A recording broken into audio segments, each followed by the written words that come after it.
final de nuestra actuación con una jota bailada. Una jota dedicada al patrón de Huesca, San Lorenzo.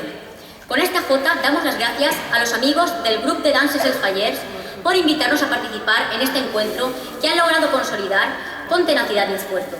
Y también a todos ustedes por acompañarnos y alentarnos con sus aplausos, como lo harán con el grupo anfitrión y el grupo invitado. Nos despedimos, pues, con la jota de San Lorenzo.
muchas gracias al Centro Aragonés de Puerto de Sagunto.